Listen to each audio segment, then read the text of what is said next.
The day Rosa Winslow rode into Calico Flats, the sky above New Mexico territory was the kind of bruised purple that warned of something coming, and she had learned long ago that the sky never lied.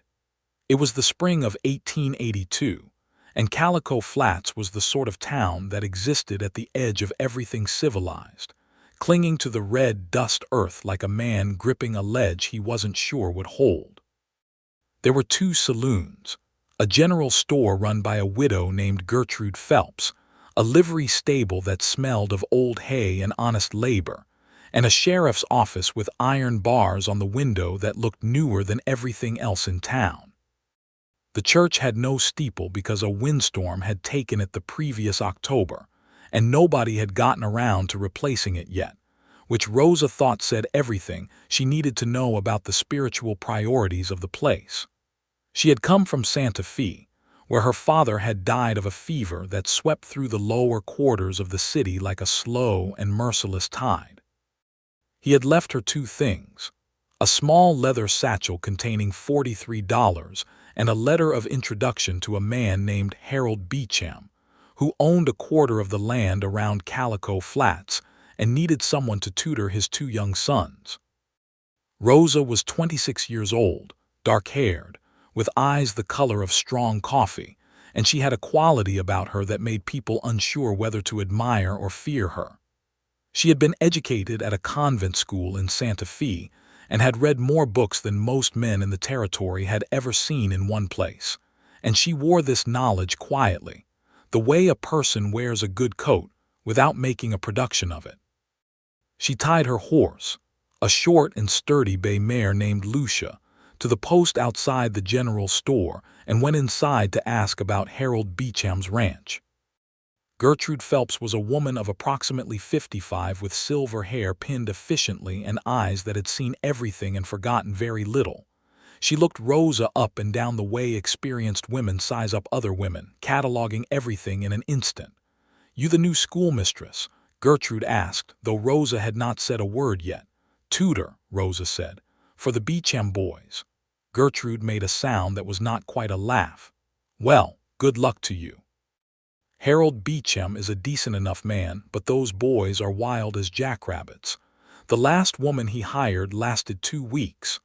I am not in the habit of lasting only 2 weeks anywhere," Rosa said pleasantly. Gertrude smiled then, a genuine one. "Beecham Ranch is 7 miles northeast. Follow the road past the livery until it forks, then take the right fork. You'll see a cottonwood grove. After the grove you'll see a red gate, that's Harold's."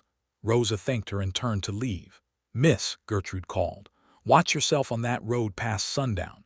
Cornelius Sutton's range runs along the north side of it, and he doesn't take kindly to trespassers." Rosa paused at the door. "Who is Cornelius Sutton?" Gertrude pressed her lips together, the way people do when they're choosing their words carefully. "He's a man who came here with nothing and built something from it, and he did it without asking anybody's permission. He's not mean exactly, but he's hard, keeps to himself, has words with Harold Beecham regular enough that it's become its own kind of entertainment around here." She paused. "Just stay on the road and don't wander onto his grazing land and you'll be fine." Rosa nodded and went back out into the purple afternoon. She made it to the Beecham Ranch before nightfall, which was a good thing because the sky made good on its threat, and opened up into a hard spring rain that turned the red dust roads to ribbons of dark copper mud. Harold Beecham himself came out to meet her, a broad man in his 40s with a fair beard going gray, who shook her hand the way men shake hands with other men, which Rosa appreciated. His sons were named Thomas and Edmund. Thomas was 9 and Edmund was 7, and they stared at her from behind their father's leg with the specific wariness of children who had already outlasted one adult. Rosa looked at them steadily until they stared back with something closer to curiosity than suspicion. "We'll try a month," Harold said, "if the arrangement suits both parties." "It will suit," Rosa said. She was given a room at the back of the ranch house, small but dry, with a window that looked out onto the corral and the pale mountains beyond. She unpacked her satchel and her few books and placed her father's photograph on the windowsill, and she told herself that this was fine, this was good. This was the next thing. She did not yet know that the next thing included Cornelius Sutton. She met him on a Tuesday morning, exactly 4 days after arriving in Calico Flats. She had risen before the boys and gone out to walk the perimeter of the Beecham property in the early light, which was something she had done all her life to settle her thoughts. The ranch ended at a low fence of rough-hewn posts, and beyond that fence was open grassland that swept away toward a creek lined with cottonwoods, their new spring leaves shivering silver in the morning air. She had climbed the fence and crossed perhaps 20 feet into that open land, not trespassing with intent, just following the pull of the beautiful morning, when she heard hoofbeats. The horse was a big red roan, the color of brick dust, and the man on it sat the way men who have spent their whole lives on horseback sit, as though the saddle is an extension of themselves rather than a piece of equipment. He pulled up short when he saw her, and she stood her ground, because Rosa Winslow had never in her life retreated from a horse. He was, she would later concede to herself, a striking man. Not handsome in the careful, assembled way of men who are aware of their looks, but striking in the way that certain landscape features are striking, a cliff face, a river bending around a hard turn. He was somewhere in his early 30s, tall even sitting in the saddle, with dark hair under a worn hat that had seen considerable weather. His jaw was sharp, and his eyes were the particular gray of storm clouds when they mean business. He looked at her for a long moment without speaking. "This is my range," he said. "I gathered as much," Rosa said. "I apologize, I did not intend to cross. I was walking and the morning was fine." "The morning is the same on the other side of the fence," he said. "It is," she agreed. "But this side has a better view of the creek." He blinked. She had the impression that people did not often speak to him this way. "You the woman Beecham hired?" "I am, Rosa Winslow." He said nothing to that. He looked at the creek, then back at her, and something moved through his expression that she could not name. "Stay on Beecham's side of the fence," he said, and turned the roan and rode away. She watched him go and felt something that she had not felt in a considerable time. Not attraction exactly, not yet. More like the feeling of hearing a piece of music that you do not yet know, but that you understand instinctively is going to matter to you. She climbed back over the fence and went inside to make breakfast for 2 wild boys. His name, she learned from Gertrude Phelps on her first trip into town for supplies, was Cornelius Sutton. He was 31 years old. He had come to New Mexico territory 7 years ago from Texas with $40 and a horse, bought a small parcel of land along Dry Creek, and expanded it through years of relentless work until he owned 600 acres and ran 400 head of cattle. He had no family that anyone knew of. He did not come to town often, and when he did, he spoke to as many people as was strictly necessary and not one more. He had a falling out with Harold Beecham 2 years ago, Gertrude told her, wrapping up Rosa's flour and salt and dried beans. Water rights to Dry Creek. Both of them claim the senior right. It's been in dispute ever since, and it makes the whole north side of this valley a little tense. "What sort of man is he?" Rosa asked. "In truth," Gertrude considered. "Honest," she said at last. "Harder than he needs to be, maybe, but honest. In this part of the country that counts for quite a lot." Rosa rode back to the Beecham ranch with her supplies and thought about honesty and hardness and the way a man could look at a creek like he was seeing something in it that she hadn't been shown yet. The next time she saw Cornelius Sutton was a Saturday, 11 days after her arrival. She had ridden Lucia into town alone, because Harold had taken the boys to visit his sister in a settlement called Myra Wells, and she wanted books, which Gertrude sometimes received in shipments from a bookseller in Albuquerque. She had just come out of the general store with 2 novels and a collection of poetry tucked under her arm when she saw him across the street, standing outside the livery in conversation with a man she did not recognize. He was speaking quietly, listening with his arms crossed, and the other man was gesturing aggressively, the way men gesture when they want to suggest that a conversation is not a conversation but a confrontation. Rosa watched without meaning to.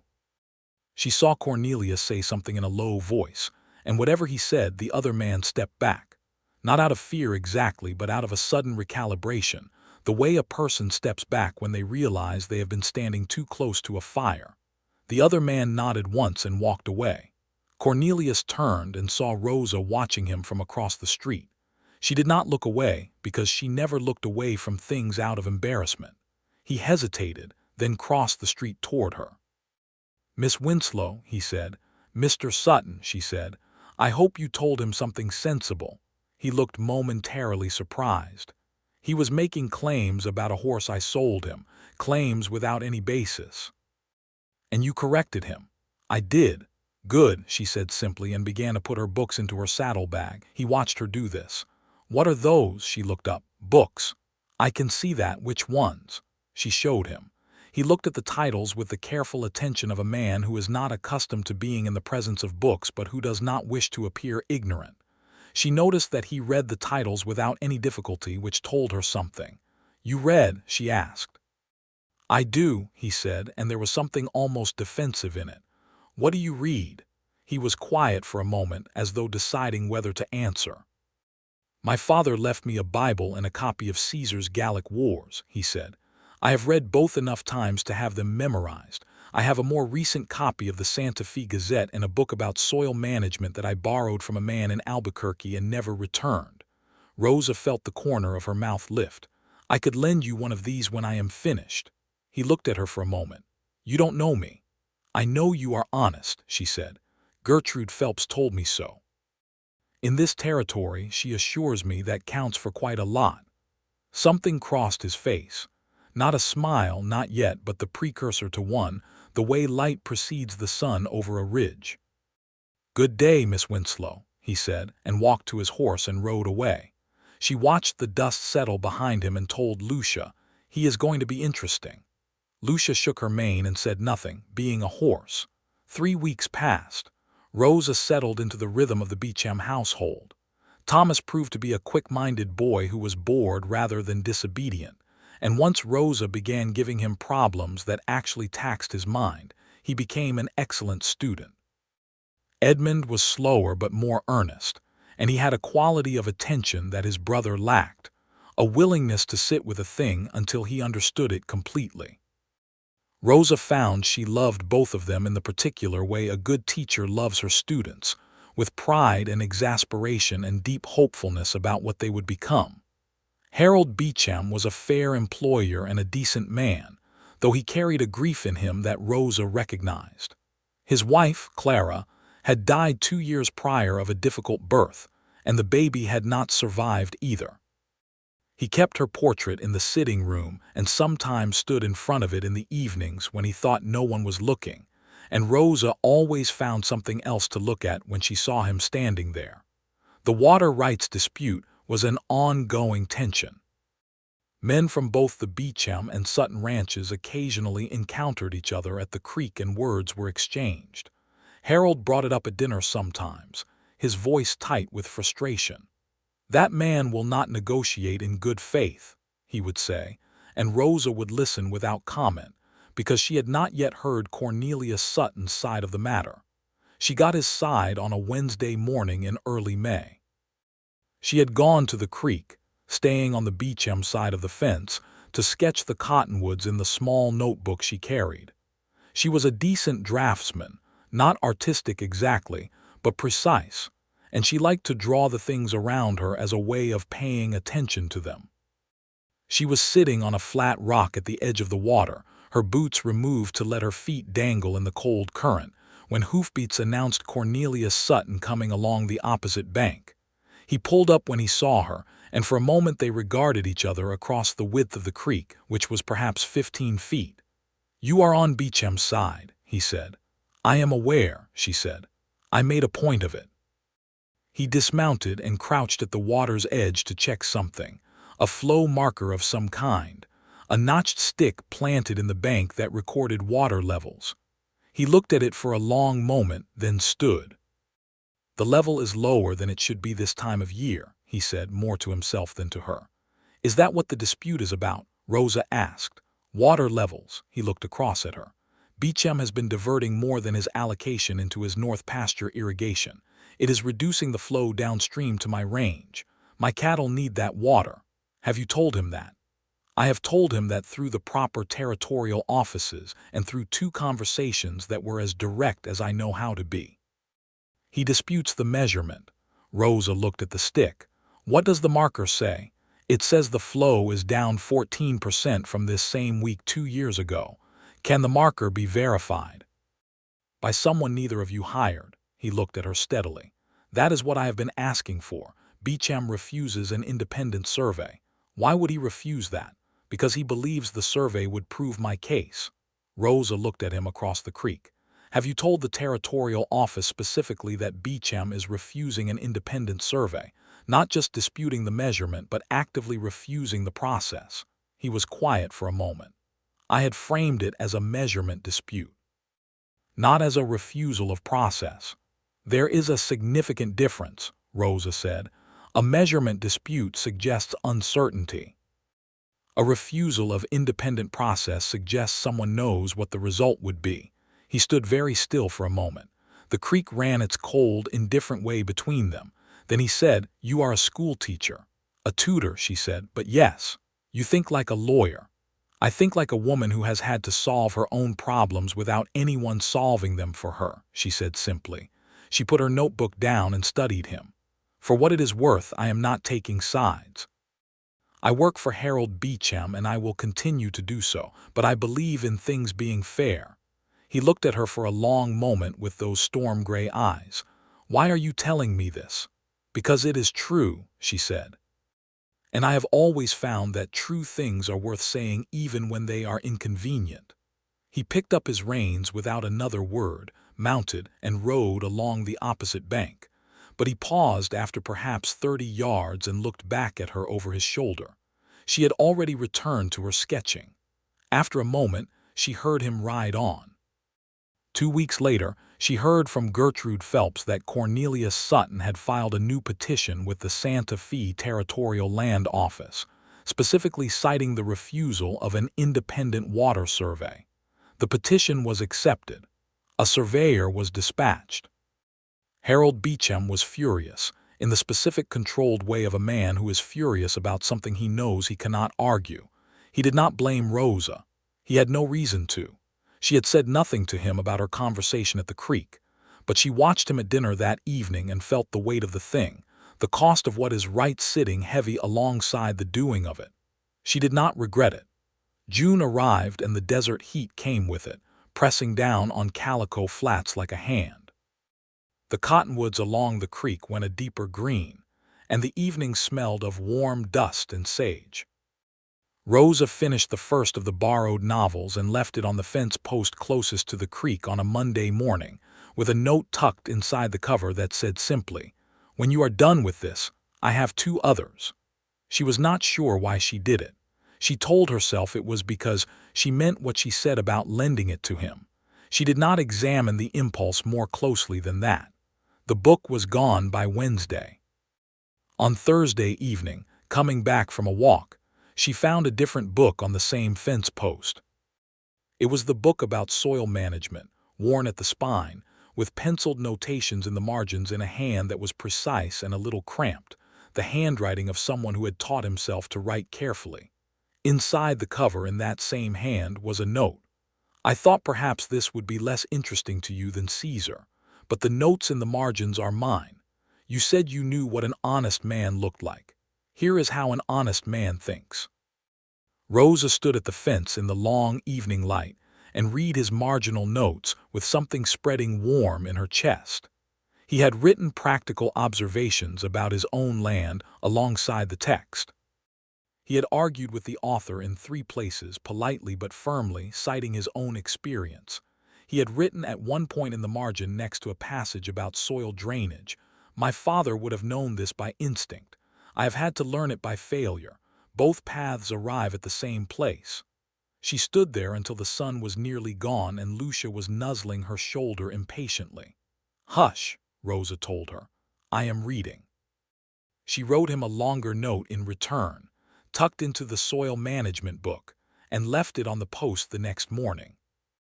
She told him what she thought of the novel she had lent him, which was that the writing was beautiful, but the ending was a lie dressed up as inevitability.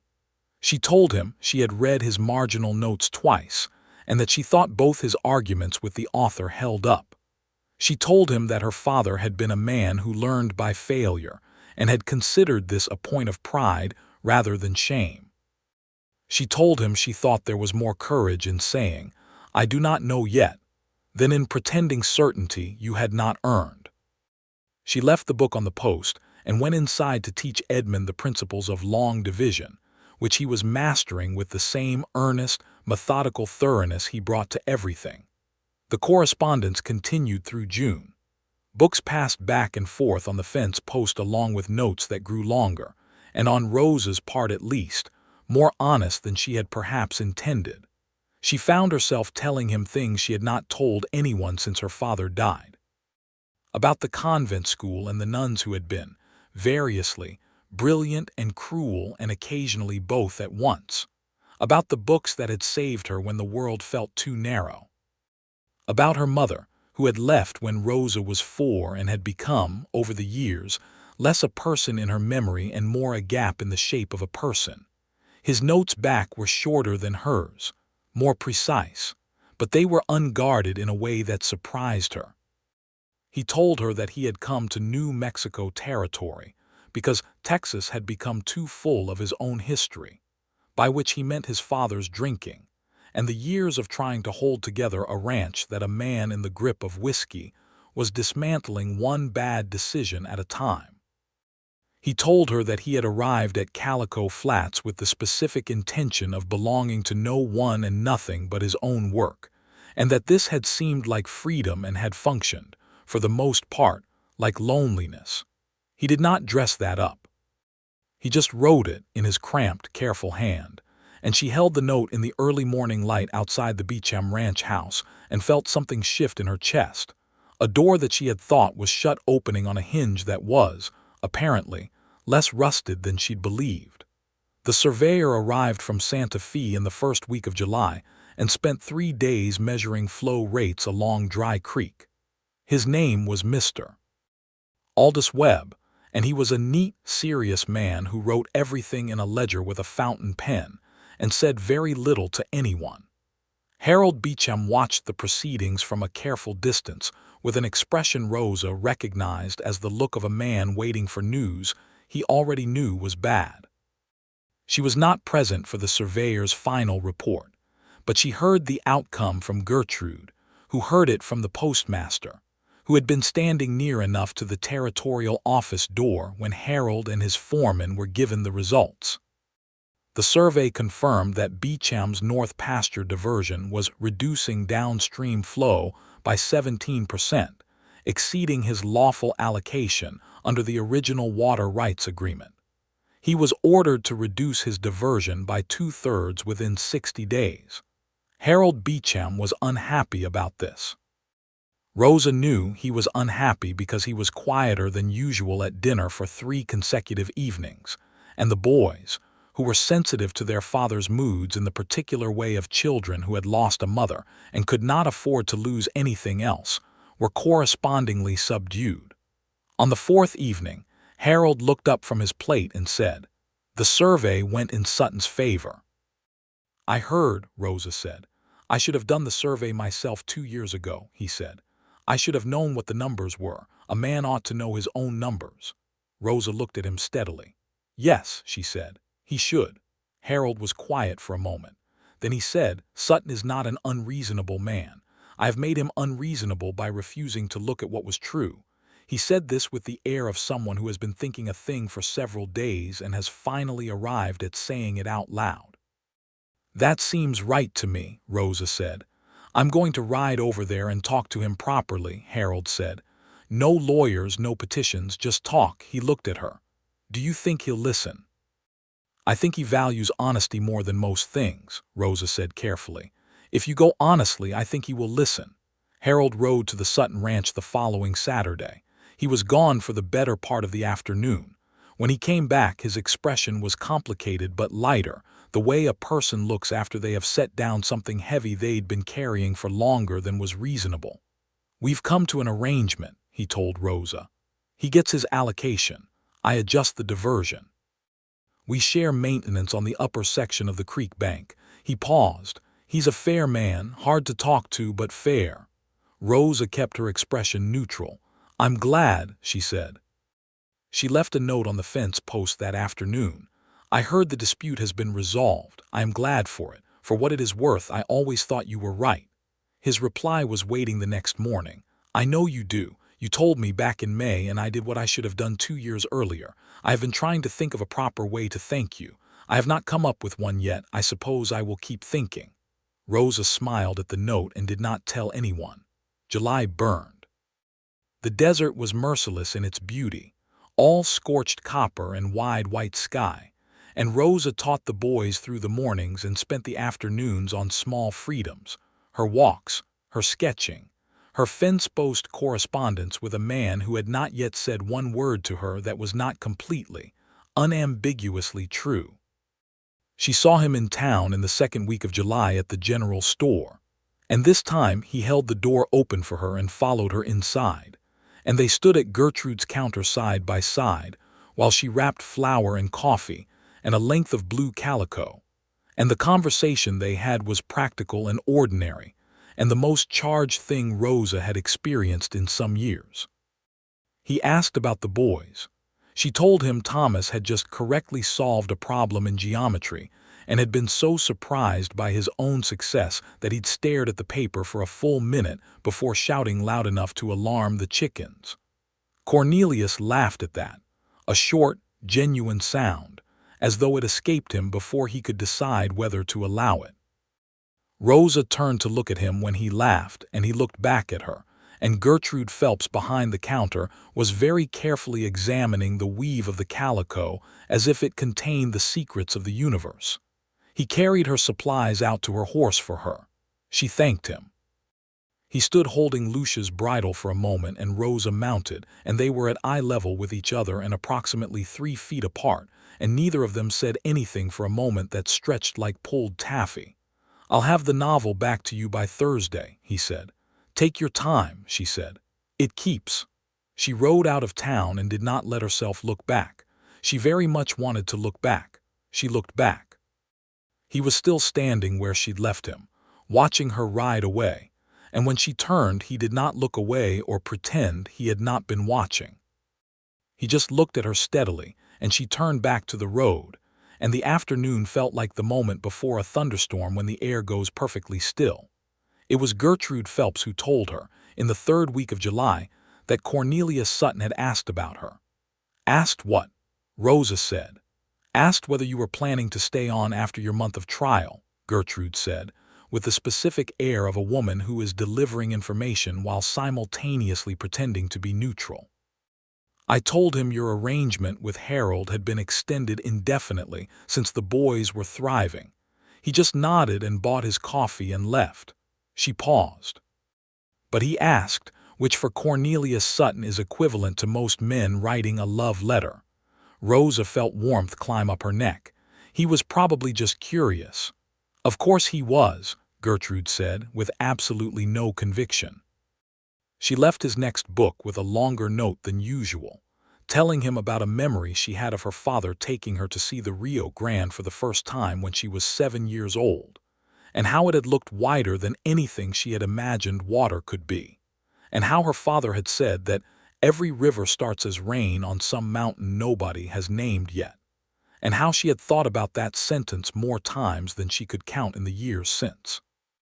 She was not sure why she told him this. She told it anyway. His reply, tucked into a book 2 days later, said, "I have never seen the Rio Grande, though it is less than a day's ride from here. I have always been too busy to go and look at things I am not working. I think that is a waste of a life, even if it was a necessary way to build one. I would like to see the Rio Grande. I would like to see it with someone who already knows what it looks like." Rosa read this 3 times. She did not go to the fence post that day. She sat with the note in her room and let herself understand what was happening, which was something she had been carefully not fully understanding for several weeks now. She was falling in love with Cornelius Sutton. She acknowledged this the way she acknowledged most truths, directly and without sentimentality, the way you look at a fact and say, "There it is." The fact did not frighten her. She had never been particularly frightened of her own feelings. She had been frightened of other people's failures, of the gaps that disappointment left, of the particular grief of trusting something that turned out to be a performance rather than a reality. But the feeling itself, this warmth and pull and sharpened interest she felt whenever she thought about him, this she could meet with open eyes. What she did not know was whether he was a man whose reality would hold.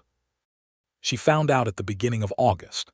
It was a Saturday evening, and she had gone into town for the weekly supplies.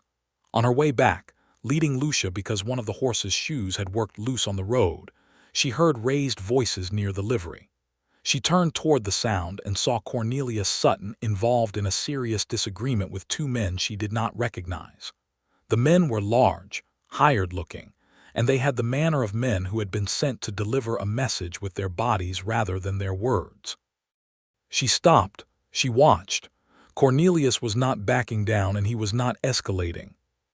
He was standing very still with his hands at his sides, talking in the low, measured voice she had heard once before across the creek, and one of the men shoved him. It was a hard shove, enough to move him back a step, and he caught himself and stood there without retaliating, and said something she could not hear, and the two men exchanged a look and then walked away, apparently having decided that whatever they'd come to accomplish had not worked the way they'd hoped. She walked Lucia to the livery because the shoe needed to be dealt with, and when she came out, Cornelius was standing near the door of the building, and they nearly collided.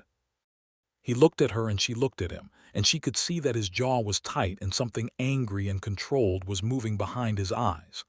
"Are you all right?" she asked. "Yes," he said. Then, because this was Cornelius Sutton and he did not say things that were less than true, he added, "I am angry, but I am all right." "Who were they?" "Men hired by a cattle outfit from Texas that wants to buy my land. They have been making offers for 2 months. I have refused every one. Tonight they decided to communicate their displeasure more directly." Rosa looked at him carefully. "What will you do?" "I will report it to the sheriff tomorrow," he said, "and I will continue to refuse." He looked away toward the darkening street. "That land is the only thing I have built that is entirely mine. I will not sell it to men who send hired aggression to my door." "Good," Rosa said. "Don't." He looked back at her. "That's all you have to say. What else is there to say? You know your own mind. You don't need my opinion."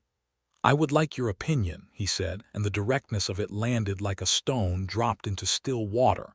She considered him in the dim light outside the livery. The anger was still in him but held very carefully, like something he had learned to contain through long practice.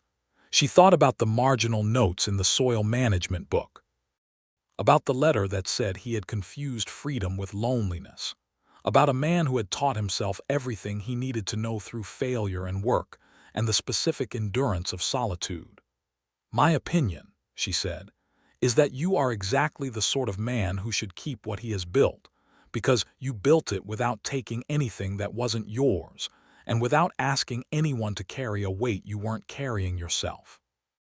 My opinion is that men who send hired muscle to other men's doors are afraid of exactly that quality in you."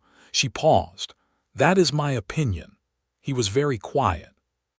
The light was going fast and the stars were beginning to open up above the desert, that great cascade of fire that the darkness of Calico Flats allowed you to see with a clarity that would have been impossible in a city. "Rosa," he said, and her name in his mouth was careful and exact, the way he wrote in his margins, like a man making sure he set the word down precisely where he meant it to go. "I need to tell you something." "All right," she said. "I am not a gentle man," he said. "I want to be direct about that. I am not soft in the ways that might be comfortable for a woman to be around. I have a temper that I keep controlled but that I am aware of. I have years of habit that are shaped around solitude and will not shift easily. I have little practice in the social graces that most women would reasonably expect. I am rough at the edges in ways I cannot entirely smooth because they are part of what I am made of." Rosa looked at him for a long moment. The night was fully dark now, the stars blazing, a coyote calling somewhere out in the distance with its strange, plaintive voice. "Cornelius," she said quietly. "Yes," he said. "I have never asked for gentle," she said. "I asked for true." The silence that followed this was not empty. It was filled with the sound of the desert and the distant town, and two people arriving at the same place from different directions. He reached up and took off his hat. She had seen him do this in the store once, when speaking to an older woman, and had thought then that there was more courtesy in him than he bothered to display. He held the hat in both hands and looked at her with those gray eyes that were not soft but were absolutely, unreservedly honest. "Then I think," he said slowly, "that I have something to offer you. I think," she said, "that you do." They stood there outside the livery in the warm August night, under the full weight of the New Mexico stars, and she was aware that this moment was one of the ones that divide a life into before and after. She had had a few such moments, and she knew their quality. The way time slowed and the detail of everything sharpened, the smell of the livery and the horse and the desert sage, the exact angle of his face, the way his hands held the brim of his hat with the same careful attention he gave everything. He extended his hand to her, not for a handshake, not quite. More the way a person extends a hand across a creek that is not too wide to jump but too wide to jump comfortably. She took it. His hand was rough, calloused, the hand of a man who worked the land every day of his life, and it was warm, and it held hers with a firmness that was not gentleness and was exactly right. "Ride back to Beecham safely," he said. "I'll come calling on Sunday if that's all right." "Sunday is all right," she said. He did not hold her hand for longer than the moment required. He put his hat back on, nodded to her, and walked toward his horse, which was tied at the post along the street. She watched him ride out of town on the big red roan, and she stood there for another minute just letting the evening settle over her like a garment she had not known she'd been waiting for. She led Lucia home under the stars and was not afraid of what came next. He came calling on Sunday. Harold Beecham received him at the door with the studied neutrality of a man who had recently come to a mutual agreement with the person he'd previously considered an adversary, and was still calibrating how to behave now that the adversary had become something more like a neighbor. They shook hands with the formality of men who have settled a real dispute, and Harold called for Rosa, who was in the back garden with the boys. She came around the corner of the house and saw Cornelius standing on the porch with his hat in his hands, and something in her chest arranged itself with the satisfaction of a thing fitting precisely where it belongs. They sat in chairs on the porch in the Sunday afternoon, while Harold occupied the boys inside, with the very transparent pretense of needing their help with some task that required all three of them indoors. Rosa and Cornelius sat 3 feet apart in the warm afternoon and talked for 2 hours. Not about love, not yet. They talked about everything else, the way two people do when they are learning each other's shapes, the contours of a mind and a history and a way of seeing the world. He told her about Texas, about his father, about learning to ride cattle before he was tall enough to see over the fence. She told him about the convent school, about the books, about Santa Fe in the rain, which was a different city entirely from Santa Fe in the sun. She told him about her father's last weeks, which she had not told anyone, and he listened with the complete attention she was beginning to understand was one of his essential qualities. He did not offer comfort that was empty. He did not say, "I am sorry," in the automatic way people say it. He said, "He sounds like a man who was worth missing," and that was precisely right. When the light began to slope long and orange across the desert, he stood and said he would come back next Sunday if she was willing. She said she was willing. He rode away, and Harold came out onto the porch and stood next to her and said nothing, which was its own kind of generosity. Thomas tugged at her sleeve and said, "Is Mr. Sutton going to be your beau, Rosa?" "That is not your concern," Rosa said. "Gertrude Phelps says he is the most eligible bachelor in the whole North Valley," Thomas offered.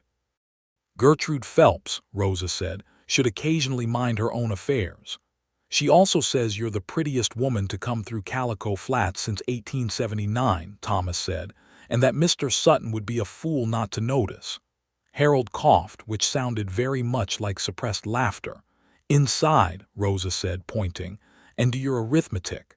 He came the next Sunday and the Sunday after that. Then he began appearing on Wednesday evenings as well, which was less formal and more natural, and felt like something that had already been happening long enough to have settled into a comfortable pattern. He would ride over after the day's work, and they would sit on the porch or walk the fence line as the evening cooled, and the conversation between them was effortless in the way that conversation is only effortless when two minds are genuinely interested in each other. He was not easy.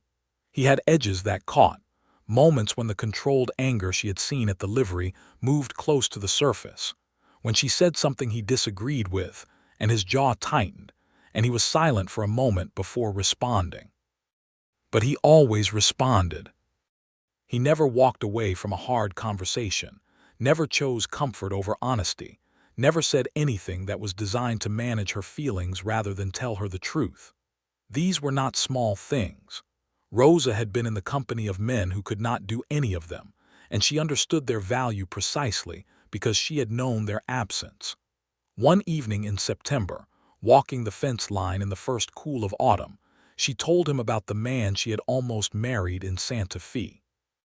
A gentleman's son named David Alcott, who had been charming and well-spoken and who had, over the course of 18 months, revealed himself to be a man whose charm was the performance he gave in place of character.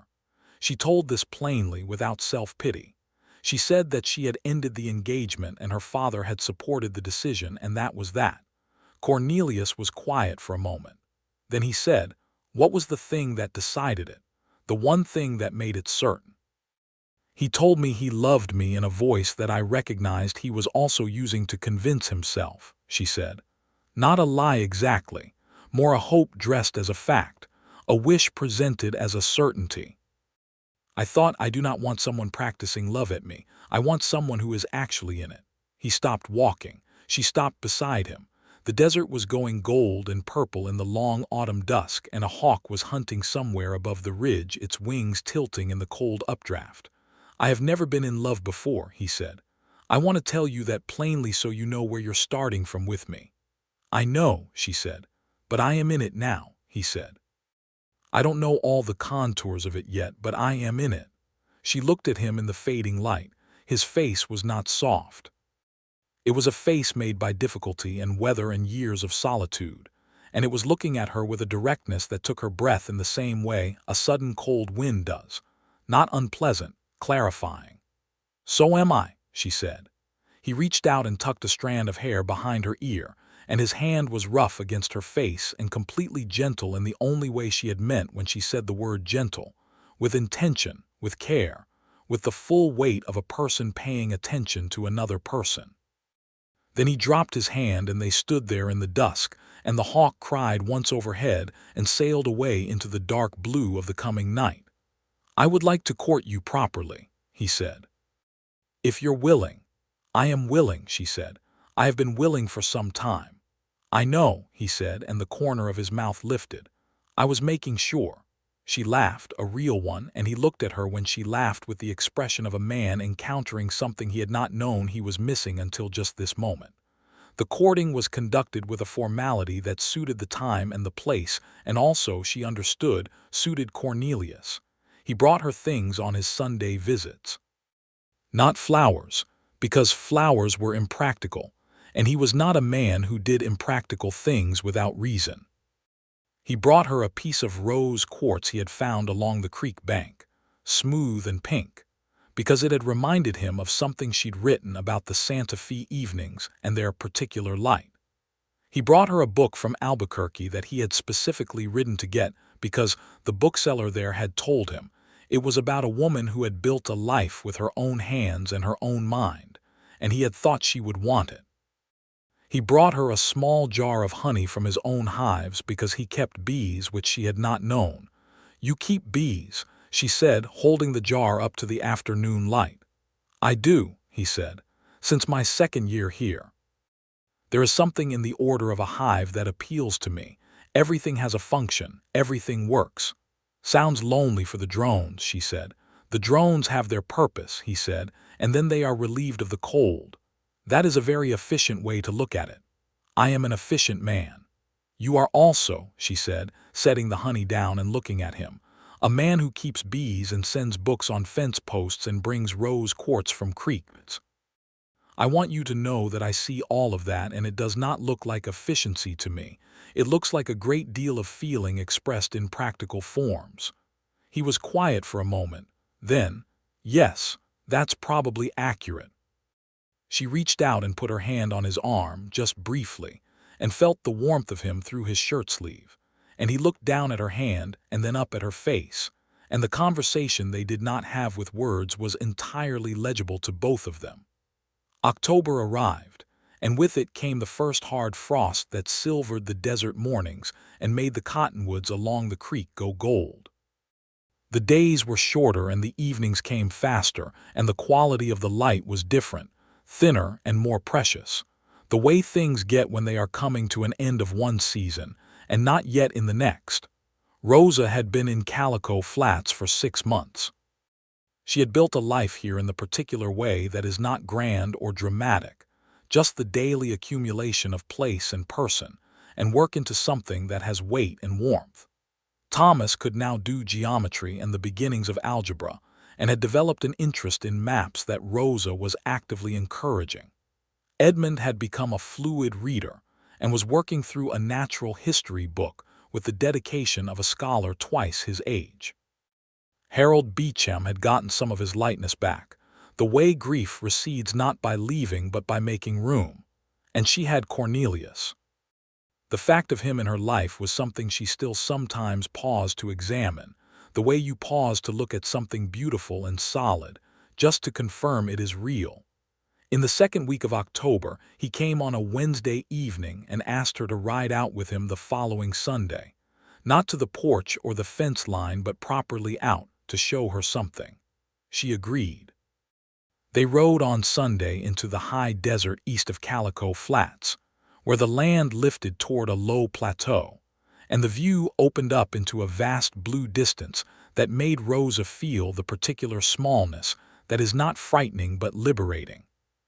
He took her to a place he called the North Lookout, which was a flat shelf of red rock at the edge of the plateau, and from it you could see the entire sweep of the valley, the creek a silver thread, the 2 ranches small and orderly below, the town of Calico Flats a scatter of brown buildings against the earth, and beyond all of it the mountains going blue and purple in the distance.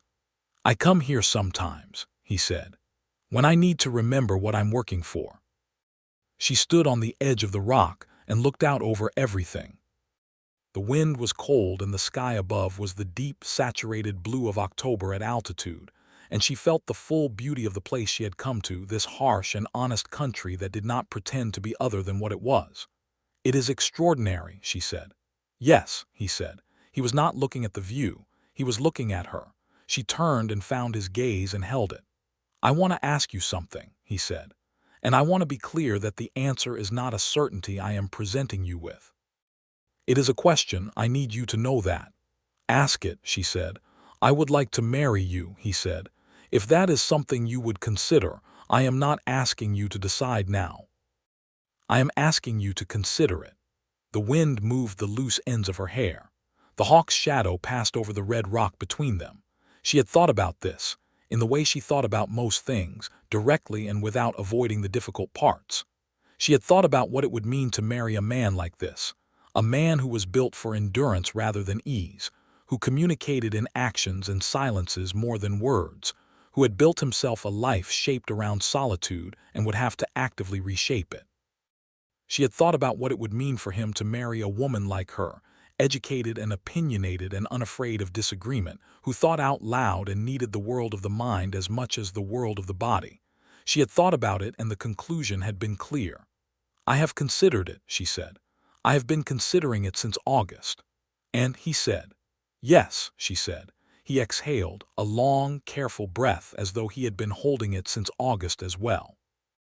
He crossed the red rock in 2 strides and stood in front of her, close enough that she had to tip her head back slightly to hold his gaze, and he put both hands on her face, those rough, calloused, careful hands, and he kissed her for the first time there on the edge of the plateau with the whole valley spread out below them, and the cold October wind carrying the smell of sage and coming winter. It was not a gentle kiss. It was thorough and honest, and it was exactly itself, and it was the best thing she had felt in a very long time. They told Harold when they rode back to the ranch. He looked at them both for a moment, then shook both their hands, then went inside and could be heard talking to the boys in a voice that was somewhat more animated than usual. Thomas appeared at the window and shouted, "I told you," and Edmund waved from behind him. They told Gertrude Phelps on Monday, because it was Monday and Rosa needed flour, and it would have been unreasonable to walk past Gertrude's store without stopping. Gertrude said, "Well, it is about time," with such satisfaction that Rosa suspected she might have been orchestrating this outcome from the very first conversation about honest men. The wedding was set for the first Saturday of December, which was the last Saturday before the serious winter weather would make everything more complicated. Rosa wrote to her father's sister in Santa Fe, a woman named Marisol, who was the closest thing she had to a family, and Marisol wrote back that she would make the journey, and that she had always known Rosa would end up somewhere dramatic, and she was pleased the place was at least beautiful. She also wrote to her old friend from the convent school, a woman named Dolers who had become a seamstress in Albuquerque, and Dolers wrote back with enthusiastic capitals and a promise to bring fabric. The weeks between the proposal and the wedding had a particular quality, not impatient, not anxious, more like the feeling of a good book in the last third when everything is gathering and you can feel the shape of it coming together. Rosa continued to teach the boys. Cornelius continued to run his ranch with the same methodical intensity he brought to everything. But they spent Sunday afternoons together without exception, and Wednesday evenings, and occasionally Tuesday mornings if she rode out early enough to meet him at the creek, where they would sit on opposite banks and talk across the water, and the cottonwoods shed their gold into the current between them. One Tuesday morning in November, sitting at the creek with her feet in the cold water and her shawl wrapped around her against the chill, she said to him across the water, "What are you most afraid of?" He thought about it honestly, which she had come to expect from him. "Getting it wrong," he said. "Not the practical things, the other things. I have never had to think about another person's happiness alongside my own. I have been a man of very specific habits for 7 years, and I am aware that habits can be walls without a person realizing they've built them. I am not afraid of walls," she said. "I have climbed a few." "I know that," he said. "That is not what I mean. I mean I do not want the wall to be a thing between us before I've seen it clearly enough to take it down." "Then see things clearly," she said. "You are good at that. It is one of the things I love about you." He looked at her from his bank. The creek ran between them, steady and cold and unconcerned. "Is it?" he said. "It is one of several things," she said, and let him wonder about the rest. The wedding was on the first Saturday of December, 1882, in the church without a steeple, which had been decorated with everything that could be decorated at this time of year in the high desert. Cottonwood branches, dried sage tied with ribbon, and a quantity of candles that Gertrude Phelps had contributed from her store stock and declared her gift to the occasion. Marisol arrived 2 days before and immediately took charge of several things that did not need taking charge of, and also told Rosa 3 times that she looked beautiful, and once that their father would have been proud, which made Rosa cry in a back room where nobody could see her. Dolers arrived with a length of ivory-colored silk and spent Friday making it into something that Rosa put on Saturday morning, and stood in front of Marisol's small mirror to examine with a feeling that was not vanity but wonder. It was not elaborate. It was not the sort of thing a city bride would have worn. But it was fine, and it was hers, and when she walked down the aisle of the steepleless church with Marisol at her side, She felt completely herself, which was the only way she had ever wanted to feel. Cornelius was waiting at the front of the church in a dark coat he had apparently had made in Santa Fe without telling anyone, which was, Rosa thought, entirely characteristic. Harold stood with him as a witness, and the two men stood side by side at the front of the small church with the candle-lit cottonwood branches and the assembled population of Calico Flats filling the pews. And Gertrude Phelps was in the second row with the expression of someone who has successfully managed a situation without appearing to manage it at all. The minister, a man named Reverend Hollis, who had arrived in Calico Flats the previous summer and had not yet entirely adjusted to the scale of the sky, read the words of the ceremony with genuine feeling. When he reached the part about truth and faith and the keeping of them, Rosa looked at Cornelius and Cornelius looked at her, and the vows they spoke were not different from the words they had already been living for the past several months, just formalized now, witnessed, made official in the eyes of the law and the territory and the assembled population of the town they were both, she realized, beginning to truly call home. When Reverend Holly said Cornelius could kiss the bride, Cornelius took her face in both hands the same way he had on the plateau, with that particular combination of roughness and intention, and kissed her with such thorough honesty that Thomas Beecham, who was 9 years old and in the third pew, said, "Oh," in a small voice, and Edmund covered his face with both hands. The celebration afterward was held at the Beecham Ranch, because Harold had insisted on providing the space and had worked with his cook, a woman named Adela, to produce a spread that was remarkable for the time and place. There was music from a fiddle player named Pete Garza, who was in his 60s, and had been playing dances in the territory since before most of the people present had been born.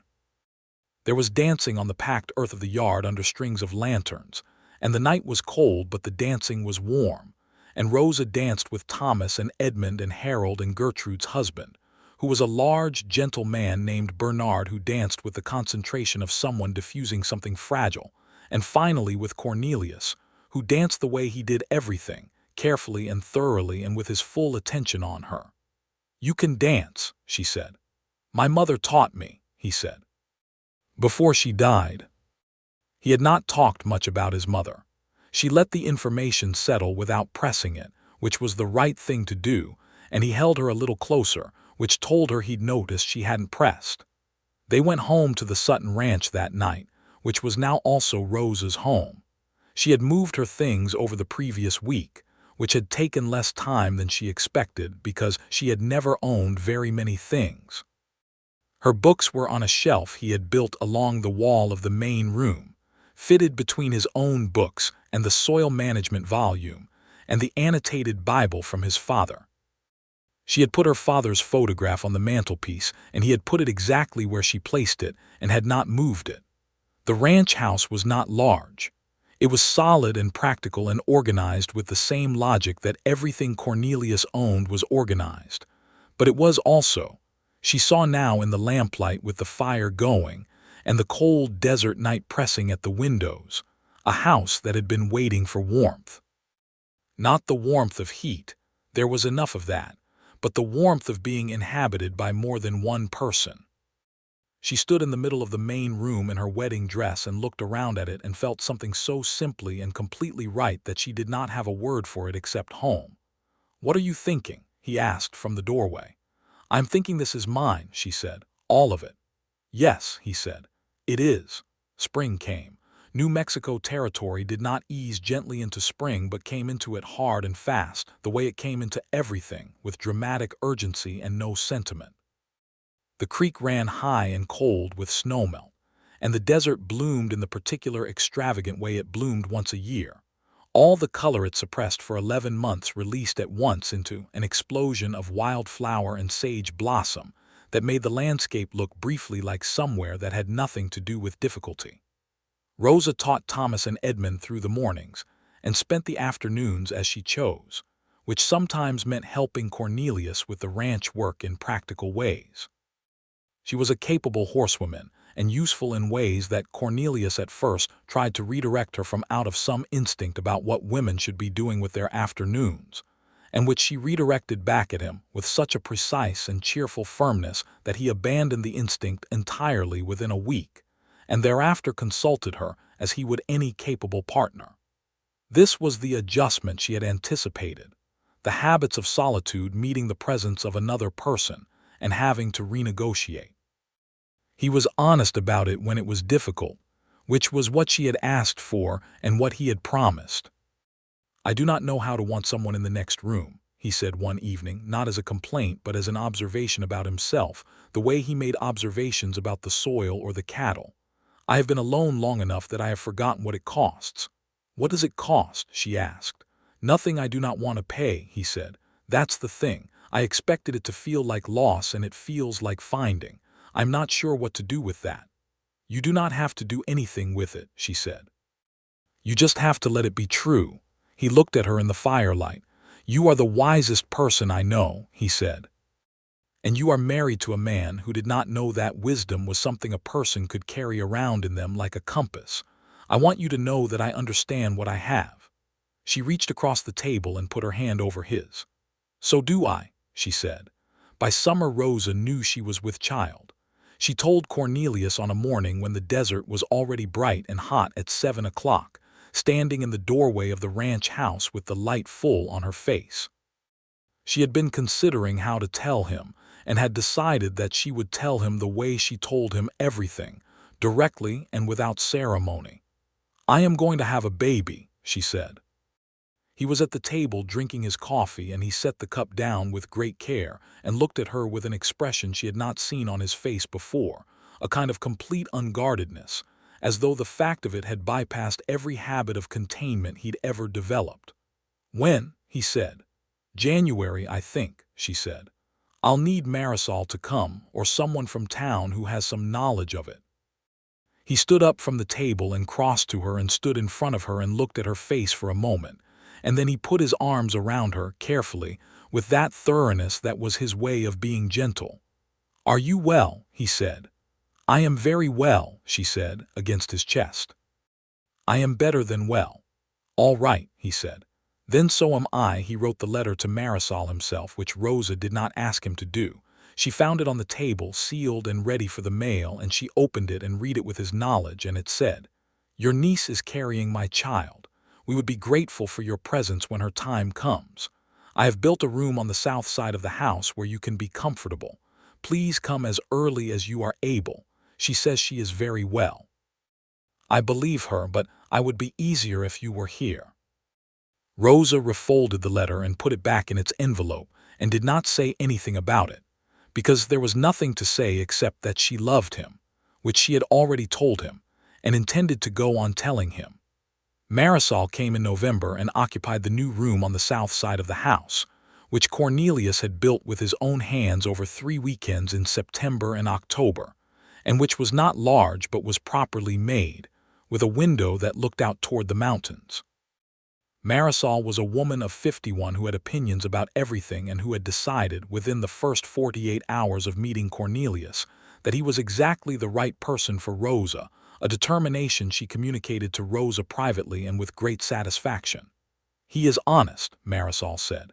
"He looks at you like you are the most sensible thing he has ever encountered." "He is honest," Rosa confirmed. "In this world," Marisol said, "that is not nothing, that is a very great deal."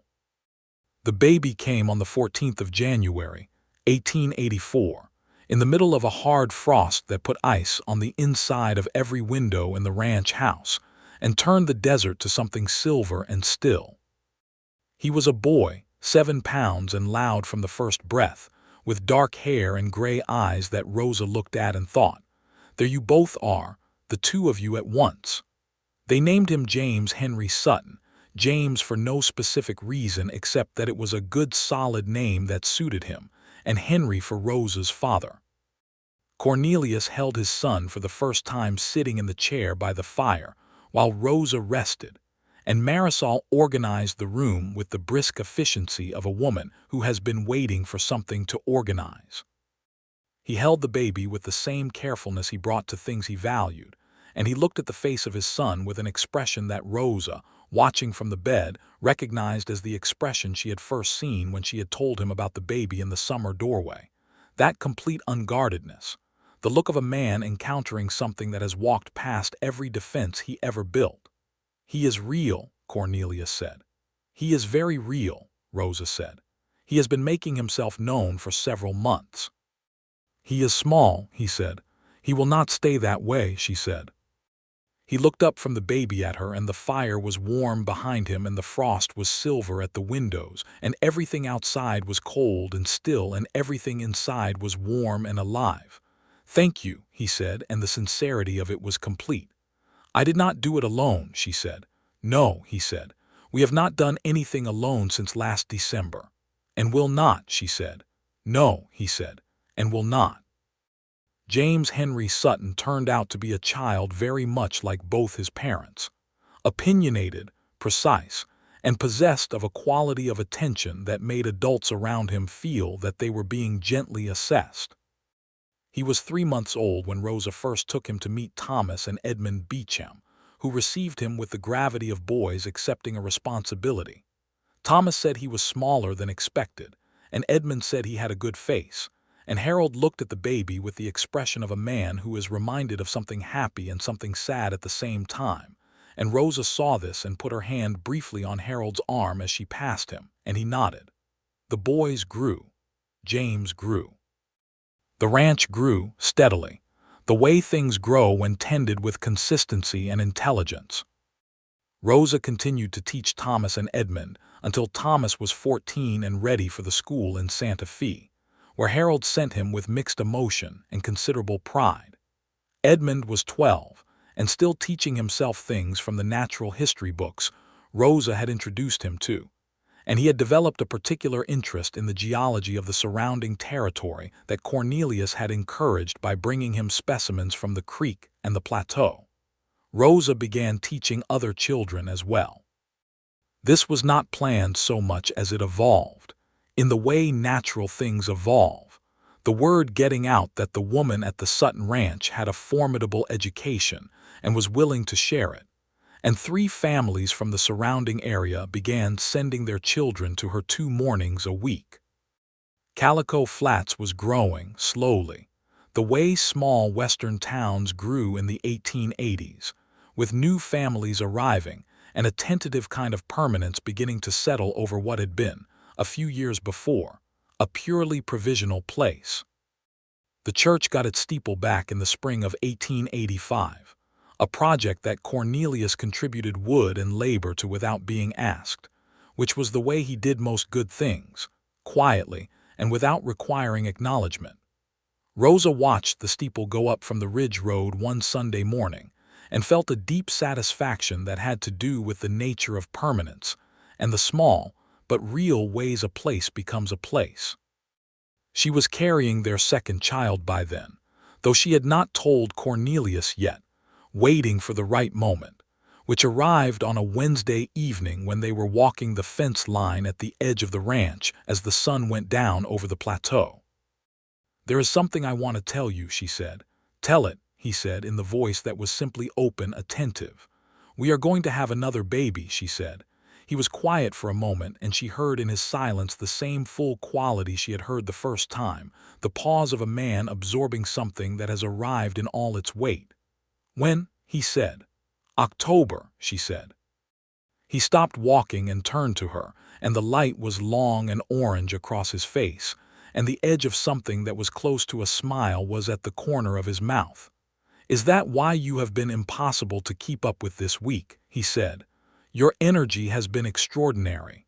"You noticed," she said. "I notice everything about you," he said simply. "I always have." She stepped close to him, and he put his arms around her, and they stood at the edge of the ranch in the long light of the spring evening, his chin resting on the top of her head. The ranch spread around them in the clean, spare beauty of the desert that she had come to love completely, and she thought, "This is what I came to New Mexico territory for, though I did not know it when I crossed the state line." The second baby was a girl. She arrived in the middle of October, right on time, with the efficiency that Rosa had come to regard as a family trait, and she was dark-eyed and calm and regarding, a baby who seemed from the first hours to be paying attention in a particular way. They named her Clara Marisol Sutton, Clara for Harold Beecham's lost wife, which made Harold, when told, sit down heavily in his chair and look at the ceiling for a moment before pulling himself together and shaking Cornelius's hand with a grip that lasted longer than usual. Marisol received the news of her name in the babies with a dignity that did not entirely conceal the fact that she was profoundly moved. She held Clara for a long time in the lamplight and murmured to her in Spanish that Rosa could hear from the next room, things about the family and the history and the world the baby had arrived in, and Rosa lay in the warmth of the bed with James asleep beside her, and felt the rightness of her life as something almost physical, a weight and a warmth together. James was 22 months old when Clara arrived, and he regarded his sister with the same assessing quality he brought to everything. He touched her hand on the first day, carefully, the way his father touched things he valued. He looked up at Rosa with his gray eyes and said, in the particular clear, precise speech he had somehow developed earlier than most children, "She is small." "She will not stay that way," Rosa said, and felt the echo of having said this before, in a warm room in January 2 years earlier, to a different Sutton who was also new to being alive. Cornelius Sutton had, by 1886, become a different version of the man who had ridden up on a red roan horse to tell a woman she was on his range. He was not softer. He was not less himself. But the person he was had expanded, the way a room expands when you open a window, not changed in structure but in air. He laughed more than he had, with the specific quality of a man who has learned that laughter is not a weakness. He spoke more, in the deliberate way that was always his, but with less hesitation. He went to church on Sundays without requiring Rosa to make a case for it. He had opinions about the children's education that he expressed, and that were frequently right. He sat in the evenings with James on his knee and Rosa across from him with Clara, and the fire was warm, and the books were on the shelf, and the desert was cold and clear and full of stars outside the window. He was not gentle. He was true every day, without variation, without performance, without presenting a version of himself that was shaped for approval rather than accuracy. Rosa had asked for this, and she had it, and she understood that it was rarer than almost anything else she could have asked for. The water rights dispute was long settled. Harold Beecham's ranch and the Sutton ranch shared the creek amicably now, and Harold and Cornelius had reached the kind of relationship that is built on having once been adversaries who chose differently, a mutual respect with a specific weight to it, earned rather than assumed. Harold's sons visited the Sutton ranch regularly, and James followed Thomas Beecham around with the devotion of a small boy in the presence of a teenage boy, which Thomas bore with a grace that spoke well of him. In the summer of 1887, Rosa and Cornelius rode to the Rio Grande. It was a Saturday in June and they left before dawn, riding east and then south on horses that moved through the still, dark desert with the quiet confidence of animals who understand the land beneath them. They arrived at the river as the sun was coming fully up, and it was everything Rosa had told him it was. Wider than a person expects, moving with that deep, unhurried power that large rivers have, brown and swift and alive, its surface catching the morning light in broken gold. They sat their horses at the edge and looked at it for a long time without speaking. "My father was right," she said at last. "It does start somewhere as rain. On some mountain nobody has named," he said. He had the sentence memorized. She had told it to him enough times that he did. She looked at him looking at the river, and she thought of the man she had first seen on the roan horse telling her she was on his range. All contained intensity and storm-gray eyes, and the particular armor of someone who has decided he is better off alone. She thought of the fence post, and the books and the marginal notes in a careful hand. She thought of a livery in the August dark and the most important thing he had ever said to her. "I am glad you told me the truth about yourself," she said. That night outside the livery, he turned to look at her, the river behind him, the morning all around them. "So am I," he said. "Do you know what I am going to say now?" she said. "You are going to say that you have never asked for gentle." "I am going to say that I have never asked for gentle," she confirmed, "and that what you gave me instead has been everything." He reached across the gap between their horses and took her hand, the same way he had taken it outside the livery that August night in 1882, firmly and warmly, and with the full weight of a person who means what he is doing. The Rio Grande moved beside them, wide and brown and indifferent, doing the work of rivers, and the sun came fully up over the desert, and Rosa Winslow Sutton held the hand of the man she had chosen and thought, "This is a good life. This is a whole life. This is real."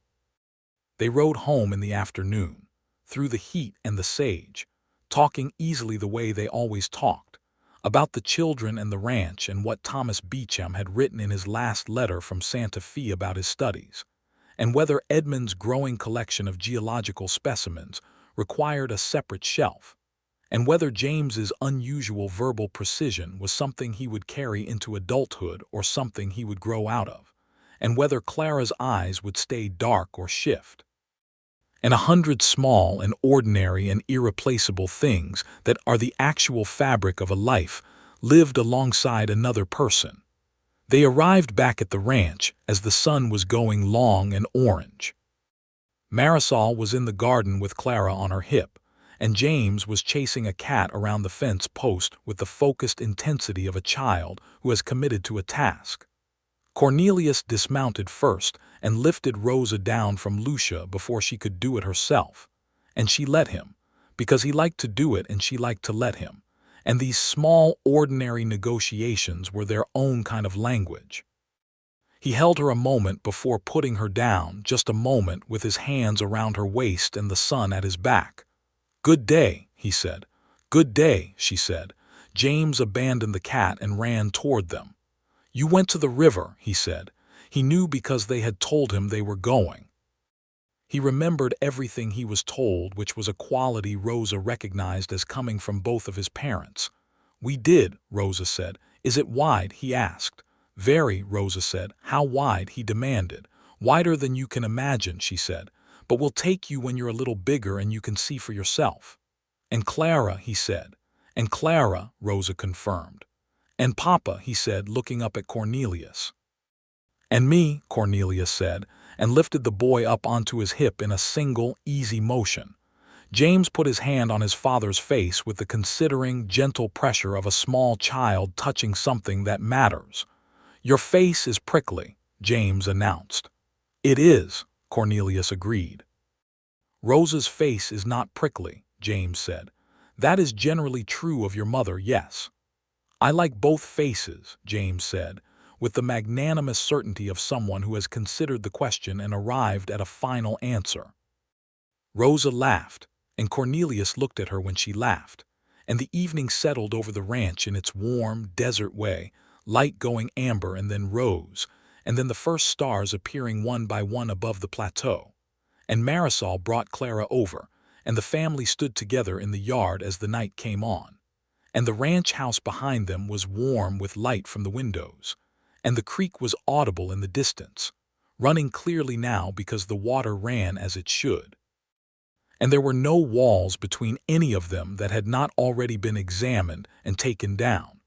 This was the life Rosa Winslow had come to Calico Flats to find, though she had not known its shape when she arrived. She had come with $43 and a letter of introduction and a quality about her that made people uncertain whether to admire or fear her, and she had stayed because the land held her, and because of a man who had told her, with complete honesty, exactly who he was. She had not asked him to be gentle. She had asked him to be true. And every day of every year that followed, in every season of the New Mexico territory, in the work and the arguing and the laughter and the children and the books on the shared shelf and the fence post empty now, but remembered, and the creek running clear, and the plateau looking out over all of it, he was.